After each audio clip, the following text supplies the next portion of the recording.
देहरादून के 9 प्राइवेट स्कूलों को मुख्य शिक्षा अधिकारी आशा रानी पेन्यूली की तरफ से नोटिस जारी किया गया है। नामी स्कूल लॉकडाउन के समय में भी एडमिशन और स्टाफ से काम करवा रहे थे।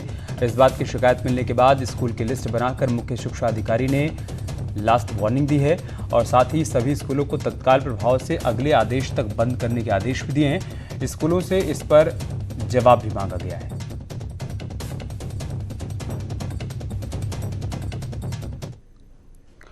उधर श्रीनगर मेडिकल कॉलेज में डॉक्टर्स को घटिया पीपीई किट दी गई, जिसके बाद मेडिकल कॉलेज प्रशासन ने 500 पीपीई किट को सप्लायर कंपनी को ही वापस कर दिया।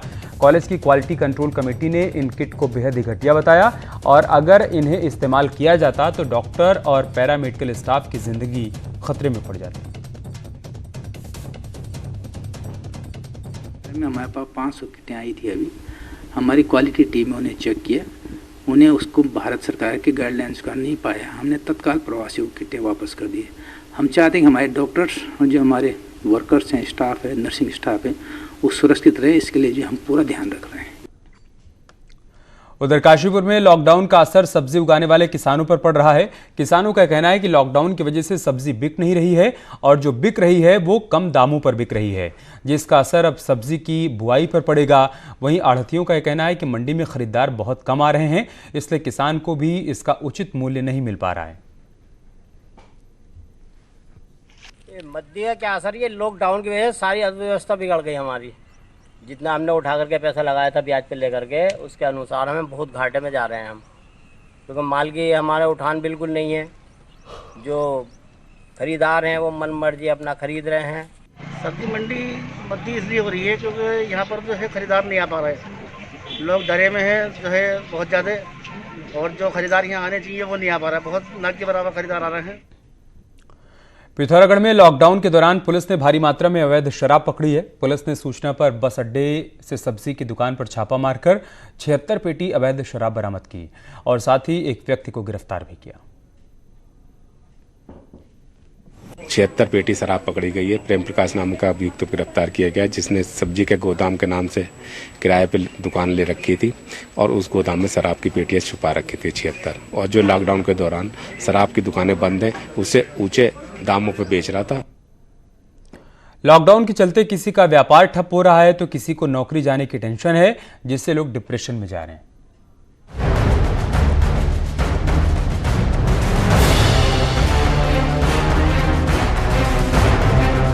लॉकडाउन में उद्योग धंधे चौपट हो रहे हैं तो दुकानें बंद होने से दुकानदार भी परेशान हैं। देहरादून के अनिल का नारियल का बिजनेस है, लेकिन लॉकडाउन के चलते उनका काम ठप हो गया है। नवरात्रि के समय में 3 लाख तक का सामान लिया था।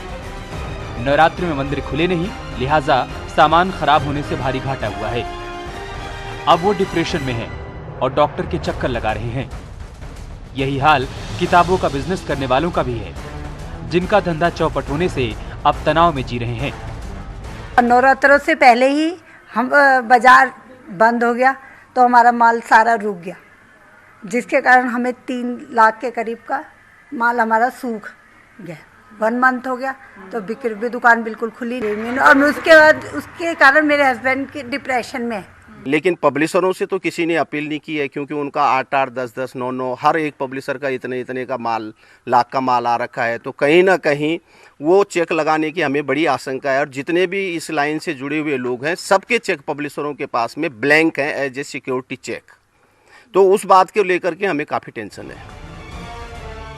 मनोचिकित्सक बताते हैं कि कई लोग सुसाइड तक अटेम्प्ट कर चुके हैं, जिनकी काउंसलिंग की जा रही है। वहीं पुलिस का कहना है कि ये काफी मुश्किल समय है, जिसका डट कर मुकाबला करने की जरूरत है। 2 या 3 दिन में लगभग 13 फोन कॉल्स से कुछ मामले हमारे सामने आए हैं, जिसमें कि लोगों का आर्थिक मैटर, जो कि फाइनेंशियल मैनेजमेंट में बहुत ज़्यादा प्रॉब्लम सामने आई है। और उसमें से 2 लोगों ने सुसाइड करने तक का प्लान किया था, जिनको बहुत सारी काउंसलिंग करके मोटिवेट करके उनको बचाया गया। बात आपकी सही है कि इस तरह की परिस्थितियों में थोड़ा सा लोग कई बार नेगेटिव सोचने लगते हैं। तो उनको ये अपील रहेगी आप लोगों के माध्यम से कि ये एक थोड़ा मुश्किल समय है और इसका हमको एक डट करके मुकाबला करना है। एक तरफ जहां लोगों को कोरोना संक्रमण का डर है, तो वहीं दूसरी तरफ महामारी के बाद के हालात की परेशानियां भी अभी से दिखाई देने लगी हैं। जिससे लोग तनाव में जी रहे हैं। लेकिन ये समय तनाव लेने का नहीं बल्कि धैर्य रखने का समय है। न्यूज़ 18 के लिए देहरादून से भारती सकलानी की रिपोर्ट। कोरोना के प्रभाव को देखते हुए बद्रीनाथ मंदिर सहित पूरे बद्रीनाथ धाम को सैनिटाइज किया गया। तप्त कुंड समेत सभी जगहों पर सैनिटाइजर का छिड़काव किया गया। हालांकि इस दौरान जगह जगह बर्फ हटाने का काम भी जारी है और अब भी कई जगहों पर ग्लेशियर मौजूद हैं। इसी बीच सैनिटाइजेशन के साथ साथ वहां मौजूद कर्मचारियों को मास्क और सैनिटाइजर भी बांटा गया। नगर पंचायत बद्रीनाथ की टीम आज बद्रीनाथ धाम पहुंची है। आज हमने पूरे मंदिर परिसर को, तप्त कुंड को और आने जाने वाले जो भी मार्ग हैं उनको सैनिटाइज किया हुआ है। इसके साथ साथ देवस्थानम बोर्ड के जो भी कर्मचारी यहाँ पर हैं, पुलिस के जो कर्मचारी हैं और बीआरओ के जो श्रमिक यहाँ पर काम कर रहे हैं, उन लोगों को हमने मास्क वितरित किए हुए हैं और साथ ही साथ सैनिटाइजर भी दिया हुआ है। कोरोना की दहशत के बीच बद्रीनाथ धाम के कपाट खुलने की तारीख तो आगे कर दी गई, लेकिन केदारनाथ में मंदिर समिति ने तिथि आगे बढ़ाने से इनकार कर दिया और अब केदारनाथ के कपाट पहले से तय तारीख यानी 29 अप्रैल को ही खुलेंगे। केदारनाथ मंदिर के हक हकूकधारी और पुजारियों के बीच हुई बैठक के बाद बाबा केदार के कपाट खुलने की तारीख पर एक बार फिर मोहर लग गई। 29 अप्रैल को ही केदारनाथ के कपाट खुलेंगे। हालांकि सरकार को उम्मीद थी कि बद्रीनाथ की तरह तारीख आगे बढ़ेगी।